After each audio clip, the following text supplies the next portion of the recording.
What's going on, folks? This is Elon James White, and we're on the ground here in Ferguson, Missouri, in the midst of I'm not even sure what to call it, around the shooting of the unarmed teenager Mike Brown. I'm joined by Aaron Rand Freeman and Emily Epstein White. We got here yesterday in the midst of absolute madness. I'm trying to figure out the best way to describe what we've seen so far, and we weren't even there last night when the tear gas started up again. This is like night 3 or 4 of people being tear gassed, like people in their own front yards being tear gassed. So I guess the best way to try to explain this out, yesterday we went to the protest. There was a protest on West Florissant. Is that the best? Is that Florissant? That's how you pronounce that, right? I think so. I hope so. And trying to get into Ferguson was a huge deal. We were driving, and there was they weren't letting cars just in. So we ended up parking the car, and we hit the main street on West Florissant, or W Florissant. I assume that stands for West. But we started walking down the street, and there were just like police checkpoint after checkpoint after checkpoint. And then at a certain point, like I guess if you had ID, because people live in this area, so some people were getting in, and this older black woman, as Emily and Aaron and I were walking down the street, just yells out of her car, "Be careful, please be careful." And I immediately look at Aaron and I'm like, that's not good, right? That's not good when old black people are just like, "Hey, be careful." Aaron? Yeah, I was just going to say that it's just funny that how many of the be carefuls that we got, and I don't think that it completely sunk in until we really got into the protest and on the other side of the police blockade. So. Right. So that's the thing. So we're walking through, we're going through the checkpoints. And it's not like as you're walking, they weren't stopping you. They was just like if you were driving at first.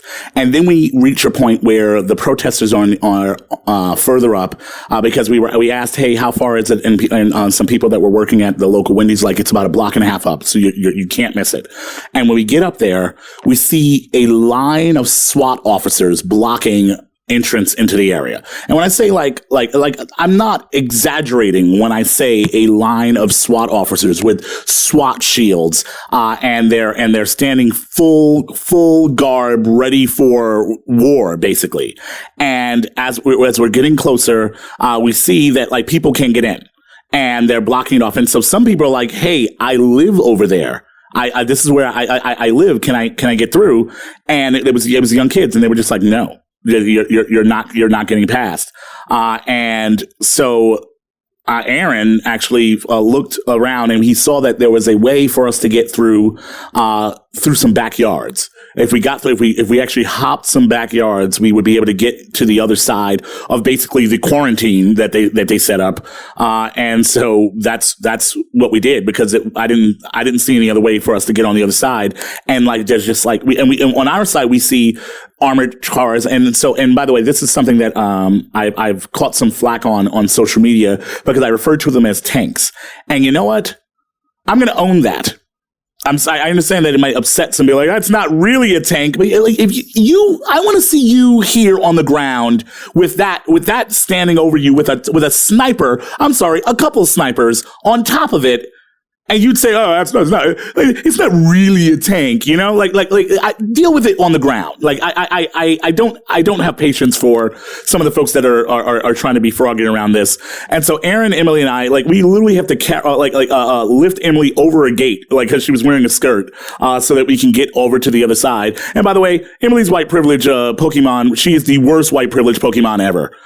She was supposed to be like have doors open for us, and like the cops were supposed to be nice once they saw her, and they weren't that nice to us. Emily, what's up with your white privilege? Yeah, they probably could tell I was Jewish.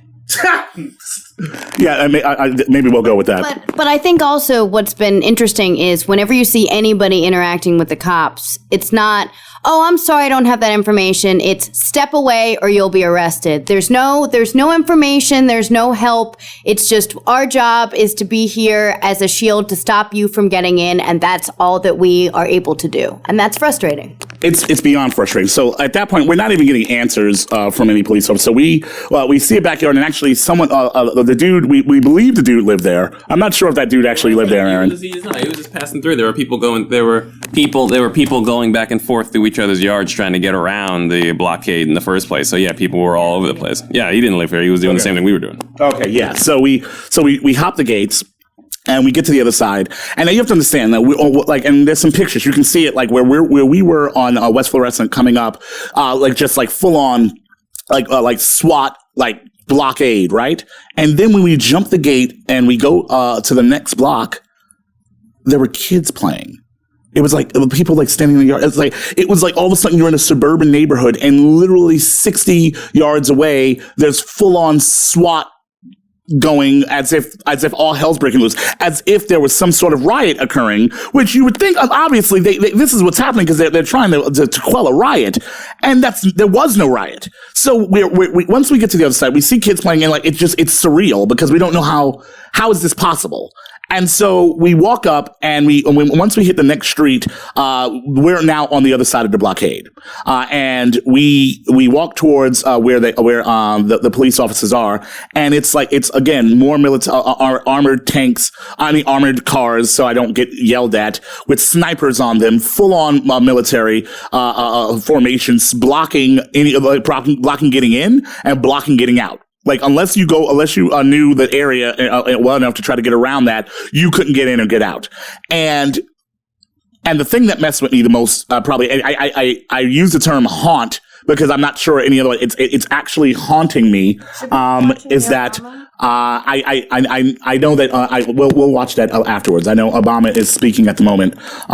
For those of you listening to this, you'll hear this a few minutes behind because we could not broadcast live, but we're pre-recording and putting it up virtually immediately thereafter. So I just want to say, you know what was very startling was when we were walking, the sheer amount of speeding, sirening cop cars. And then we walked through the neighborhood, and that was one of the greatest things is I will say they blocked off the street, and forcing us to walk through the subdivision was great because nobody was doing anything. Where were those cops speeding to? They were all speeding and they were all bunching up. And when we walked through the neighborhood, everyone was just sitting on their porch. People playing basketball, people just watching TV, people in the house watching TV. What were they speeding to do? Well, they were speeding towards where the whatchamacallit was, where the protests were supposed to be. But the protests actually had been dying down at that point, and they were sending more cops with the less people there. That was the thing. So we're walking down West Fluorescent, just speeding cars, and it's cop car, fire department truck car, cop car. There isn't fire. This is not at night when the pictures that you've been seeing with all the gas canisters and flames and stuff. This is by day. This is 5:45 in the evening, in the early evening, and so like I said, we walked through the area, and it freaked me out once we saw what was happening on the other side. But then when we got to the police line, like I said, there was this young woman, and she was saying, you know what? Because cars were trying to drive in and out, and because this is, like I said, this is a neighborhood, so cars are driving to that intersection because they're trying to leave and they can't. So the woman actually said, "Well, since the police are too busy watching us, I guess I'll have to direct traffic." And she was actually telling the cars to go the other way because cops were stopping there, and she was actually trying to stop any type of weird confrontation with cars going towards the cops. So she's doing that, and the police are just getting more and more aggressive as all this is happening, and people are not coming towards them, and people are chanting who shot Mike Brown? Who shot Mike Brown? And at a certain point, the police decide, you know what? We're moving forward. Maybe they thought too many cars were coming through that little path, and so they decided they needed to take more ground. And so they say, we're moving forward. Your right to demonstrate is not being denied, although with snipers and everything and them saying disperse. You have to understand, they kept saying disperse, go back to your homes or your vehicles, disperse. But your right to demonstrate is not being denied. Your right to demonstrate is not being denied. Obviously, back to back You're right lies. To peacefully assemble. Actually. No, they said to demonstrate. You're right to assemble. Right to assemble? Okay. Yeah. But they're telling everyone to go home. And so they start moving forward, and like all of a sudden there was the young lady who was there. She was just standing there, and she was like, no. And her cousin is behind us, and her cousin's like, no, don't do this, stop. And she goes, I'm not doing anything. I'm just standing here. And the police start to move forward. And then all of a sudden, some people in the community, like some older folks, this one, I think she was a preacher, goes up to her, and another young lady, older woman goes up to her, and they're like holding her. And that's if you saw on Instagram and on Twitter, the picture I posted of these women holding her, going, no, come back. These cops, you don't know what they're going to do. And she's just like, no. And she wasn't yelling. She wasn't flailing. She wasn't like, fuck you, cops, anything like that. She was just like, no. And all of a sudden the cops moved forward, and Emily starts yelling at me because I'm too close to them. Cause I'm trying to get footage, and I'm recording it. And Emily's like, get away. They're going to arrest you. They're coming closer. And the line, they start marching towards us, and this woman just gets engulfed by police officers as if she was some sort of a wild criminal with guns and bombs. They just grab her, and her cousin just starts to melt down, and someone grabs her cousin and says, no, come back. And they start pulling her down the street. And the footage, there's video footage that The Root just released from where we were out there, and you'll see that there's a woman being pulled backwards wearing purple, and that was her cousin. Because she had just been pulled, her cousin had been pulled in and arrested. And so they're just marching on us.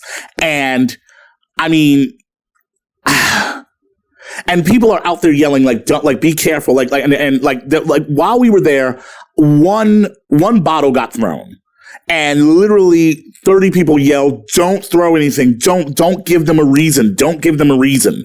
Because people are freaking out. And I'm not sure how you're supposed to respond to this. Like this, I've never seen something like this in person. What I saw last night was the type of thing you see when they're talking about unrest in other countries, Arab Spring and shit like that. Emily? And I think one thing that's amazing is, luckily, we just ran out of juice because we couldn't get to we had to walk miles away from our car to get to the protest. But what was amazing to me is just the way that the police are handling things. Like the fact that they were using tear gas. Tear gas is illegal to use in other countries, but it's legal to use in protest situations like this. And that's ridiculous. Yeah, but they did not tear gas anyone at that moment. Now, the tear gas came on later that night. So the cops are marching on us, and they're starting to pull folks. They're trying to arrest folks. And we obviously, I have my camera out and everything, and there's other press folks, and they don't give a shit.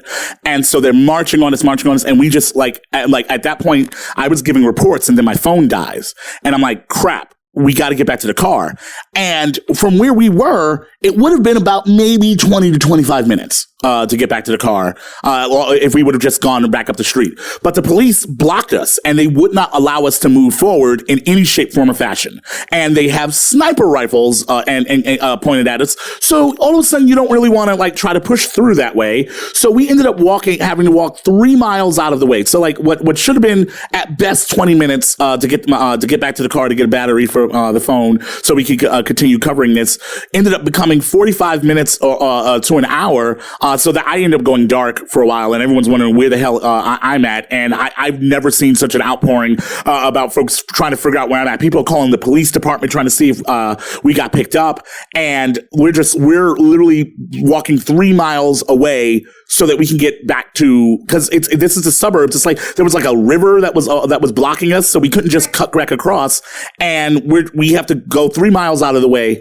And so at some point, I see a police officer. I see a barricade going back to the street. So I say, hey, and I'm walking fast. I'm trying to get back to the car. I'm freaking out, and I'm like, I need to get back to the car. I need to get the battery so we can get back here and start recording more. So I'm walking ahead of Aaron and Emily, and I yell back to them, I'm gonna ask the police officers if we can go up this road. And I start to walk up. So like Emily and Aaron are about a half a block behind me. I'm about maybe, 30 yards from the police barricade, 30 or 40 yards. And I'm walking towards it with my camera in one hand and my hand just out and open, open in the other hand. And all of a sudden I hear, from a bullhorn, go back the way from which you came.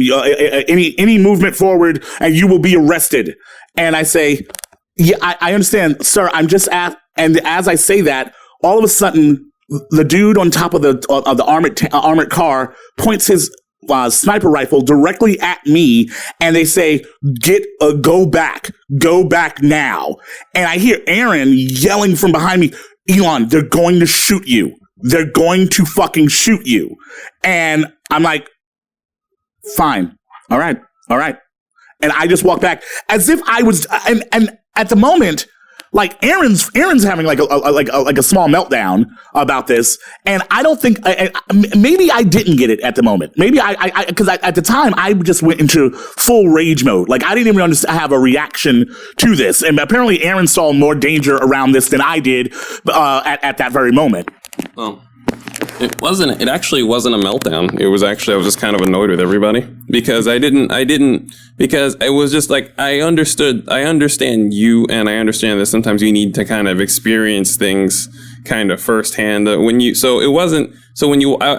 had a feeling that you were going to need to interact with a police officer and he was going to have to tell you to go fuck yourself. I just didn't think you were going to interact with the armored truck with the sniper rifle and then get mad at the armored truck with the sniper rifle. So then, and that was when I started yelling, because I was like, I thought you were just going to go up to the armored truck and they were going to go step back and then you were going to go, well, fuck. But then you just got mad. I think that's because you didn't sleep. You got mad. And I don't know if you realized, you started inching towards the armored truck with your hand up. And that was when I was like, Elon, what are you doing? Because I was like, I knew you needed to interact with the cops, but I didn't want you to then walk up to the serious armored entrenchment there at that moment. So I was just a little salty. Like I said, I wasn't melted down. I'm more annoyed with the fact that they even have sniper rifles. I'm more annoyed with the behavior of the militarized police. Why are you idly aiming a sniper rifle at civilians in the first place? Even if you are armed to the teeth, why are you pointing that gun at people? You should be, literally the last thing that should be fired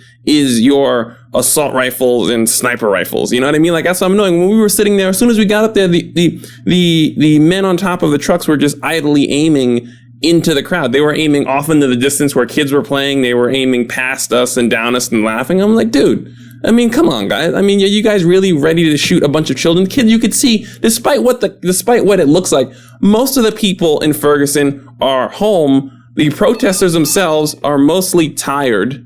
So there just isn't a situation. No, continue. No.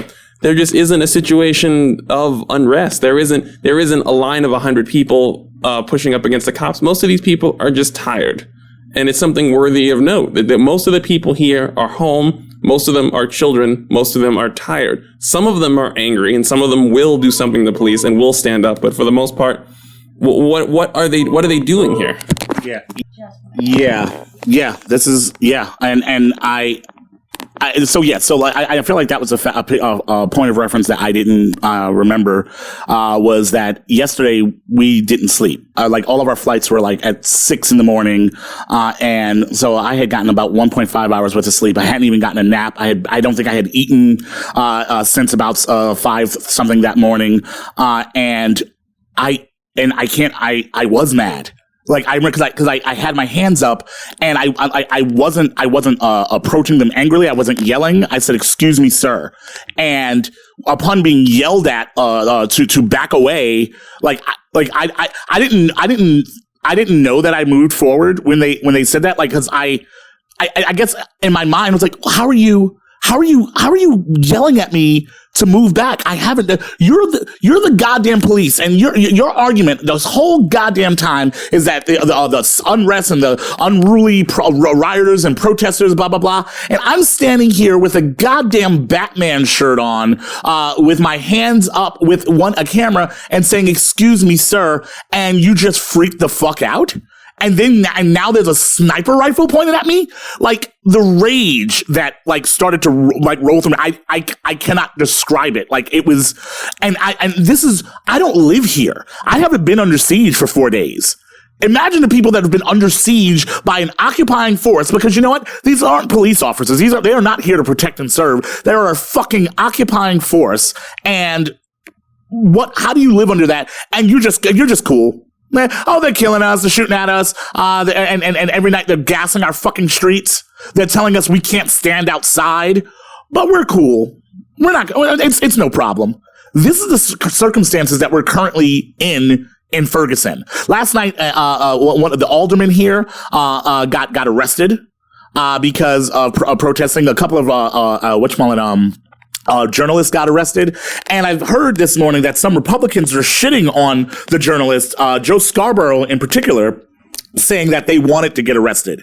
And that's what's happened. And I gotta say, Joe Scarborough, you can go fuck yourself. That's people are not trying to get arrested out here. It's not fun or to get arrested. And people are actively like for us not to get arrested, I had to move pretty fucking fast. And it was also, and I can't even really lie here. If Aaron and Emily weren't here, I probably would have been arrested. Because Emily's yelling out, like, I at one point, like, it's not in the video because I edited that out. Like, I'm yelling, Aaron, take Emily out of here, take Emily out of here. And I'm staying. I'm a couple feet away from the cops. And Emily's like, no, come now. You have to get out of here. And I mean, why are we fucking reporting from a goddamn war zone in America? Like, this is like, I'm not in Fallujah. I'm not in Iraq right now. What the fuck? Why is this? Like, this is so completely unnecessary, uncalled for, and like, I realize that like every time I start to think about it more, I get angrier, because last night when I finally calmed down, like I started to tear up. Like, I didn't even understand what was happening. Like, I had no clue why I started to become emotional about it. And I mean, Aaron just shut down. Aaron went back to his room and just was like, let's lock himself up. Because I assumed that he wasn't too pleased about everything. No, like I said, if we couldn't get back there, I realized it was the end of the day. Once we go inside, sat in my room, I started typing and just started tweeting and started following everything. And I didn't actually realize that much time had passed until it was like 12:30, 1 o'clock in the morning. I was like, oh, right. I missed everything. So, yeah. But, yeah, sometimes you just need a minute. That's all. No, absolutely. And I can't, and I'm dear God, my mother was freaking out. It was, like, I can't even express to you, like, how apparently my mother has everyone she knows praying. And she goes, I know you don't believe in prayer, but I believe in prayer. And so everyone's praying. And I'm like, Mama, thank you. I appreciate that. But This is what's happening on the ground. And last night, if you've seen the pictures, there was more tear gassing, arrests. Like it's absolute madness out here. And this is America, and this is the land of the free, home of the brave, right up until some unarmed black kid gets shot, and then it's actually home of get it inside your cars, go back to your vehicles and your homes, and basically shut the fuck up. And oh, hey press, you're not allowed to be in here. How the fuck do you do that? The reason why for a while I didn't even pull out my camera, like my big DSLR camera, because I was nervous and scared that would let them know that they should block me out of it. And so like I was on the ground, like trying to like blend in as much as possible, as just like I'm out here as a Ferguson native, thinking that like that will at least allow me access. And then I didn't even mention. So the 3 miles that they pushed us out of our way to get back to the car, we ended up walking past the spot that Mike Brown got shot, and we didn't know it. That was actually the spot. That was actually the spot. I saw when we got back home, when we got back to the hotel, I looked on Twitter and there was a picture of a memorial of a circle of brothers having a moment over the shooting of Mike Brown. And I looked down on the ground and it was the same thing. It was the memorial that we had passed. We took pictures of, and we didn't know. And I had took pictures of actually people. There were some dudes with signs nearby, but I thought they were part of the dispersed protesters. I didn't know that might be one of the spots to protest from. And the sign, no crime tape. There was no crime tape. There was nothing there. And the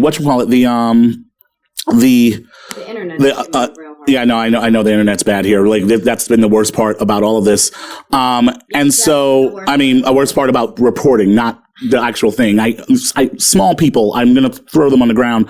But there's a picture that I posted, and I'm trying to pull it up now because there's a sign in the picture, because that, of course, that's not what people think of when they see what's happening down here. But there's a sign in the picture, and let's see, can I pull that up faster than not? I mean, also I have pictures of like the sniper rifles, with them pointing it at us. Like it's I cannot express to you what we're seeing down here, and I know that the president is speaking on it. I've heard that the governor of Missouri is supposed to be coming down here to try to take over and put this on him and pull out the cops. And yes, it's a sign I got from the dudes who were standing directly next to the memorial. It says, "We love our people, and we will be here until justice is served."